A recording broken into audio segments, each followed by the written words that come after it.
distinct honor and pleasure to introduce a man, Tom Cope. Tom Cope is a local member of Campaign for Liberty, and I've gotten to know him over the last couple of years. And Tom was born in Bethel in 1939. He was raised on a family farm in East Hempfield Township, Lancaster County. He graduated from Penfield School District. He graduated with a degree in general business from F&M College in 1961. He was commissioned as a second lieutenant of the United States Air Force, receiving 2 Air Force ROTC Leadership Awards at graduation. After his commissioning, Tom and his wife Ruth, who was with him tonight, hi Ruth, they left for United States Air Force pilot training in Oklahoma, and after graduation he flew KC-135s into the Strategic Air Command Air Refueling Fighter and Bomber aircraft. After his active tour of duty, he joined the Pennsylvania Air National Guard in Harrisburg, where he was, while he was flying for Pan Am World Airlines. He assumed a full-time position as director of training in this Air Guard unit, and then he was furloughed from Pan Am. He worked his way up the ladder to chief pilot, chief of operational training, chief of standardization of all crew positions, and then was selected to command the 193rd Special Operations Group at the Harrisburg International Airport, prior to his military retirement in 1987, when he received the Meritorious Service Medal and the Pennsylvania Commendation Medal. He volunteered for many missions to Vietnam. While with the Air National Guard, he received 2 air medals for several hazardous missions that he flew for the Air Force Security Service when he was intercepted by MiG fighter aircraft. Tom accumulated over 10,000 flying hours, having flown 8 different aircraft without an incident or accident, and is a federally recognized Lieutenant Colonel and Pennsylvania State Colonel. He meets regularly with other retired generals and colonels who openly discuss the status of the U.S. military. When Tom's father, John, died, the board of directors of the family, he joined the board of directors of the family vegetable processing business, and they recruited Tom to join the company. Maybe you've heard of Coach Foreman.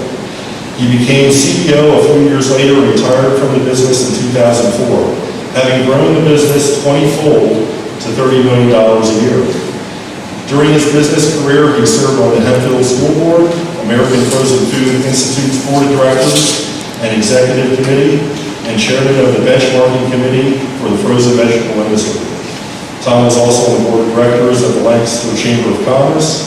He held several positions at the Hempfield Church of the Brethren, including deacon, moderator, and church board chairman.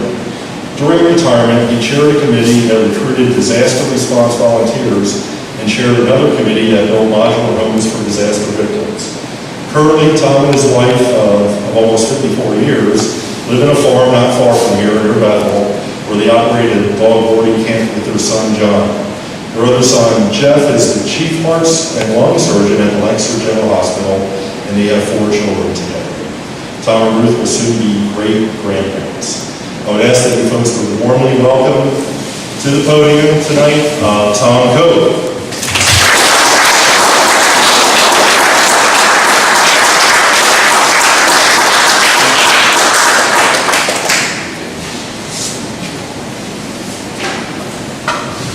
Thanks again, Dean. I wasn't expecting all of that. The real commander is the second. The reason I wanted to write it down is twofold. If you're hearing and seeing the same time, you can remember it. And there's so much happening to us in this society today, the stuff we learn it all and remember it all. So that's why our generation is, I'm 75 years old. Sometimes I can't remember what I had for lunch. If it's up in print, I have to reference something smiling about it. It's the what I'm talking about. They always start with objectives, right? So I'm here to explain how Obama's lack of leadership and failed policies has created a lack of trust and confidence among the men and women of the U.S. military, and has led to low and very low morale among our troops that keep talking. The overview is information that I obtained not easy to acquire from guys on active duty. No problem with veterans, however. Active duty personnel are hesitant to criticize their commander in chief. It's part of the culture. Those who serve in the military understand that. But these are all the resources that I went to make sure what I'm telling you is accurate. I don't want to make any statements that are not all around. Some of these articles, internet articles, that have available, and people like to find out where they are and look them up by it. Now, of course, this is good for that, right? With the following, we have leadership issues. Number one, in the military, you trust your commander. If you don't, you got a pretty serious problem. But his lack of integrity and ability to take responsibility for his decisions and actions. Number one shortcoming as a leader. Notice that he always blames someone else or doesn't have knowledge of what's taking place. Isn't that always the case? You think you can't hear me back there? He also lacks respect and disdain for our military leaders, and refuses to accept their recommendations on major decisions such as trooper numbers. You know about that. Needed in Iraq during the scaling down of operations. We lost 4,500 men and women over there, and 32,000 wounded. It appears for nothing right now. And that hurts the military very deeply. And then his call-out dates. I couldn't believe that he's announcing the date that he's going to be leaving Afghanistan. You're telling the enemy, just hunker down, they won't be around any longer. Absolutely foolish. On the next item, he fired 137 high-ranking officers in the last year. He demoted many mid-level officers, or he ensured that his minions there gave poor efficiency ratings to the mid-level officers, ensuring no future promotions for those who dared to disagree with his policies. John Birch Society says that these people who have because they refuse the fire on Americans. Is there anything to that that you've heard? I'm going to ask questions at the end. Oh. Yes, I have. Of course, we all know about the top when they're releasing 5 dangerous terrorists. In exchange for a sergeant who's confirmed to be a known deserter and even a possible collaborator. The war's not over yet, and he's acting like he's a POW. And the one that I find is most sensitive is a dereliction of duty. In the military, you speak a lot about dereliction of duty. Your duty, honoring your duty, is very important. It's imbued in the culture. So, we all know what he did and didn't do, and he covered up regarding the Benghazi consulate attack, falsified the reason for the attack, and these were known terrorists who employed organized military tactics. Everybody understands the military knew that this could not be what Hillary Clinton called organized or spontaneous, I guess it was.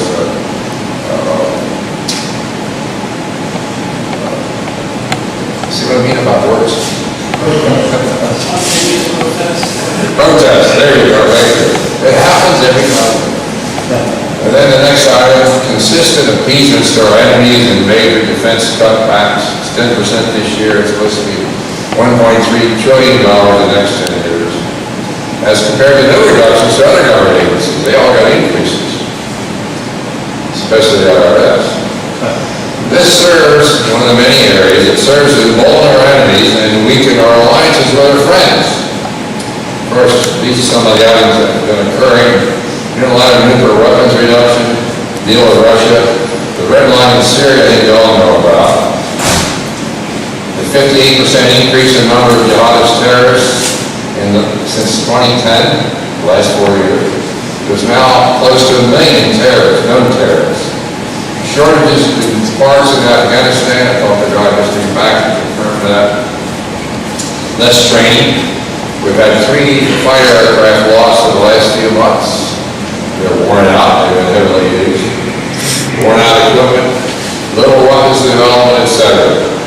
President Reagan stated, history teaches that simple-minded appeasement or wishful thinking about our adversaries is folly and means the betrayal of our past and the squandering of our freedom. He's one of our best presidents. In the leadership area, Malthus' lack of foreign policy knowledge is blindness to the impact of his policies and not having made these comprehensive anti-terrorist strategies. You hear a lot of that. If you're just wandering along, reacting to things, you can't manage and lead effectively. I think he's doing this intentionally. It's becoming obvious that without American preeminence in the world, there could not be any world order and any peace. Next, a major leadership failure is by him not identifying who our enemy is. There are books written about war. Clausewitz is one of them.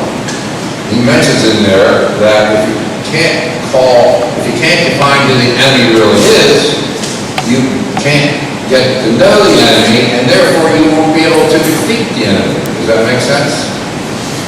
He doesn't even want to refer to Islamists or terrorists in military training manuals. That's all been removed.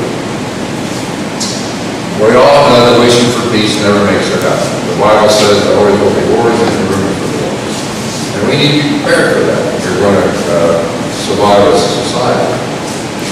And some of you might have heard his West Point statement that we really need to strive to end wars and not win them without any concern for the unknown consequences of that statement. He also mentioned that he needs to have the military be more environmentally conscious and help with environmental struggles. Next is not ensuring that adequate VA facilities and staff exist. Right now, the VA is short 2,000 people. I just found out the other day that the VA doctors only see half the number of patients in a day that registered VA doctors. And he knew that large numbers are going to be released from the military. It seems that the whole administration supports a culture that falsifies information. So why would you expect the 69 VA facilities to do the same thing? The CEO of a company establishes the culture for that company. The middle managers follow suit with that culture. And that's what's happening in Washington. Very restrictive and changing rules of engagement with prosecution for violations. Some of you might have heard that helicopter was shot down in Afghanistan. Normally you go in with suppressing fire, you got the machine gun guys over there, and you got a guy on the ground, it's a special forces guy that's getting the guy who's telling you where to land and coming in a helicopter. They can't shoot now unless they're fire department. The guy's got an RPG over in the woods. The special ops guy may or may not know he's over there. It's too late for you to shoot if he's got an RPG that you put on the back of your helicopter. So that's what happened to these guys. And I just found out today also that Obama's now trying to get the U.S. government, the military, to accept the UN, let me get this right, the United Nations laws that are supposed to apply to the troops. In other words, if you don't abide by the rules and regulations established by the military, you can be taken to the United Nations and tried for violation of these laws. Who's our military working for? The world or the U.S.? And I was also told by this guy who just came back with the choppers that the rules are constantly changing.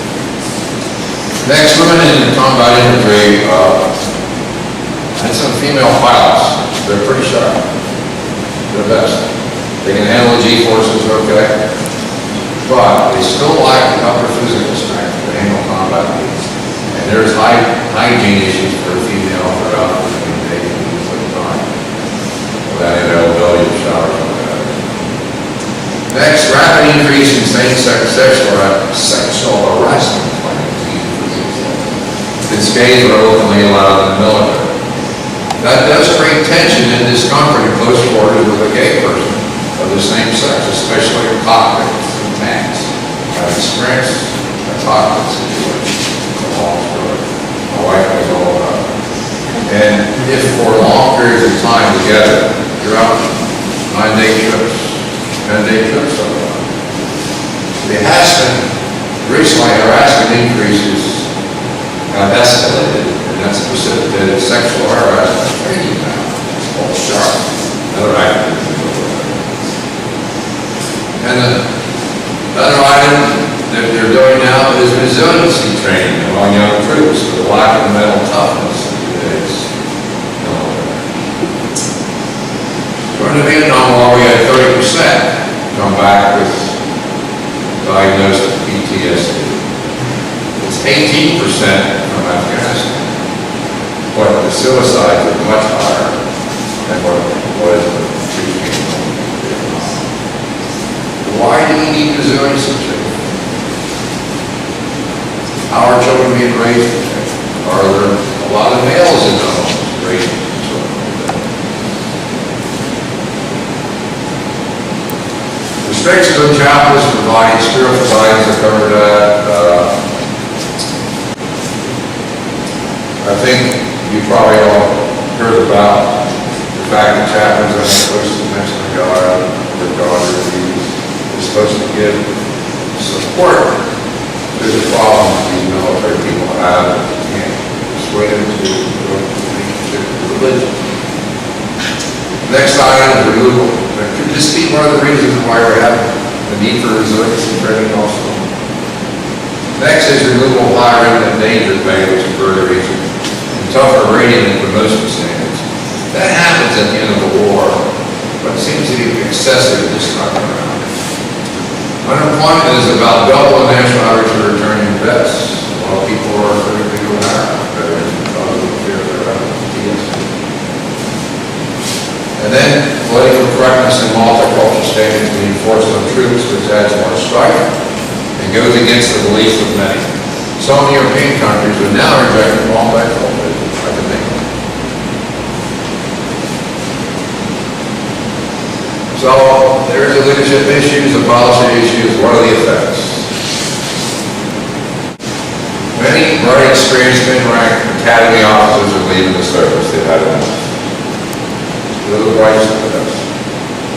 There has been a large reduction in combat-ready units, 22 left, with recruiting problems developing for all the services except the Marines.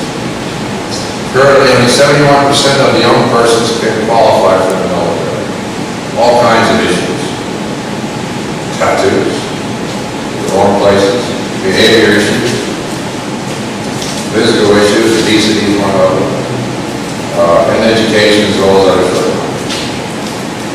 And I mentioned low morale, that influence was desire to fight, desire to take risks, and apply for something.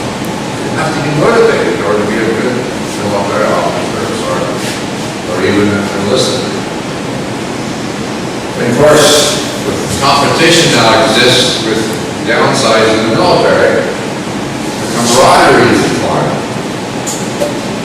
This reduces cooperation and effectiveness. There are also hidden health issues now that the men and women are afraid to bring out because they're afraid they can be dismissed more readily from the military if their commanders know about them. So they keep an issues quiet, which is dangerous. And there's greater danger to America, especially when you factor in the simultaneous decline in our economic and political instances of power, along with the military concern.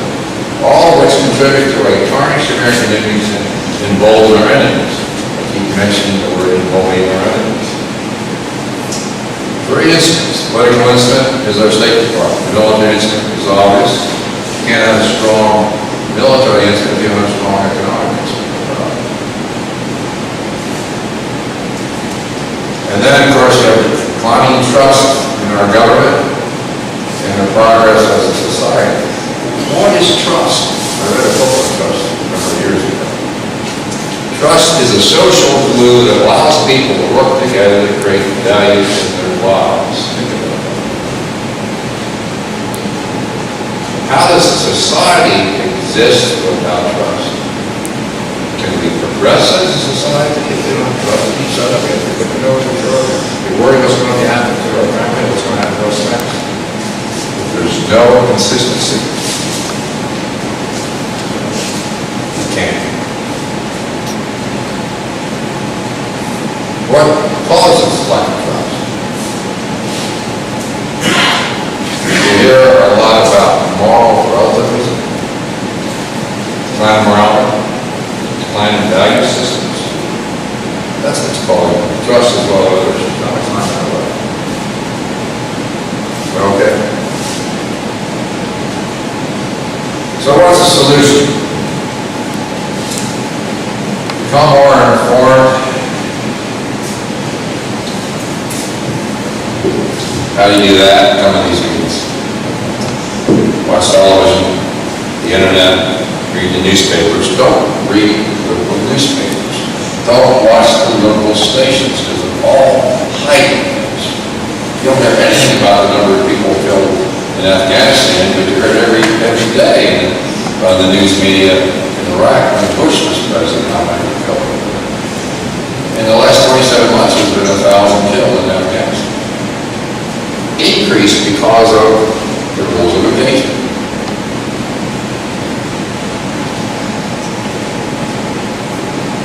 So, know what the issues are, learn what they are, get your facts, and be more outside. On the college campuses today, they won't even allow conservatives to come and speak. They shout you down. It's all part of the Solinsky playbook, rules for radicals. So if you're not a good negotiator, at least you remember a couple of important facts that you can lay on and let your neighbors know what you've learned. Because most people are ignorant as to what's going on. This speaker, Obama, is really using the Solinsky playbook. He even mentioned Solinsky even before he was elected president. Know what's in the Constitution. I like the Republican Senate, of course. That's going to help stop that from happening. And hopefully the court will rule that Obama is being unconstitutionally grabbing power. I don't know if we can impeach him. But we really can't wait another 2.5 years. You can already see what I've presented to the military. What about the economic? The other issues that we're facing. It is diminishing America, but at the same time creating greater risk for its citizens. And we're seeing a decline in our liberty and the pursuit of happiness. Copy of my presentations back there at the table if you'd like to take it with you. Any questions? It's been reported that Obama's had questioned officers, will you shoot American citizens? And if they answer no, they're retired. True or false? It's true. I heard my electrician's son is driving Marines and they were asked. And another Marine told me the same thing.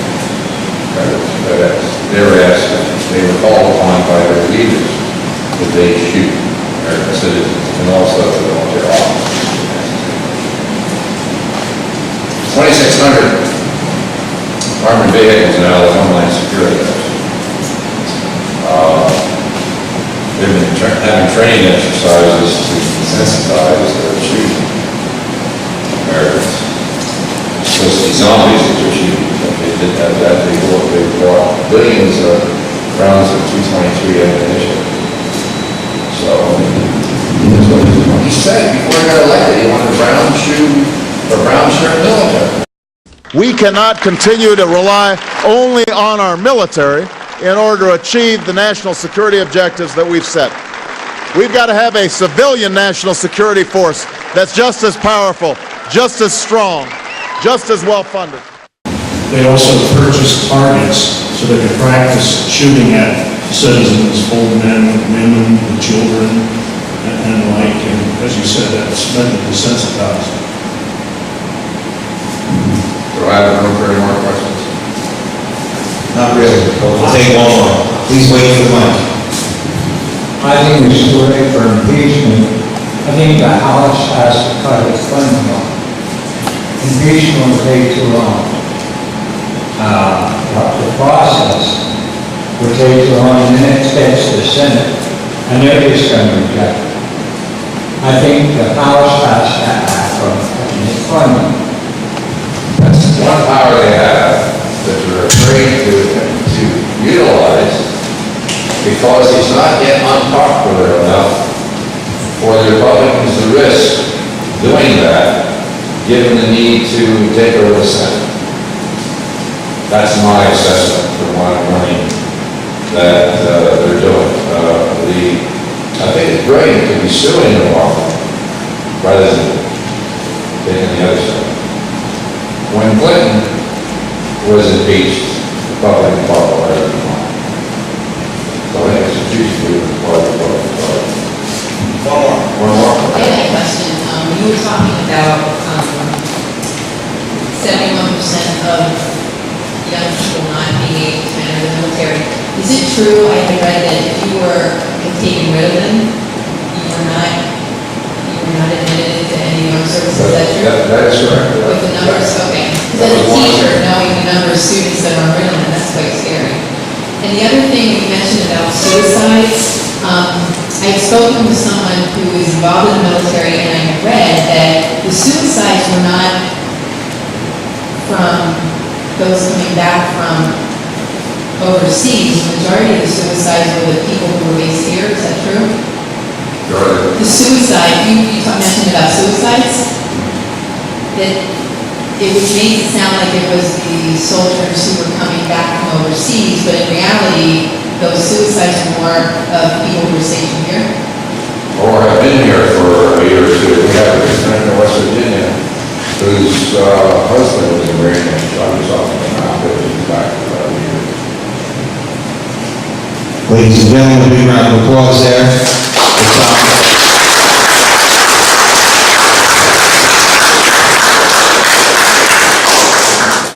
Whose brain? Abby someone. Abby someone. Abby who? Abby normal.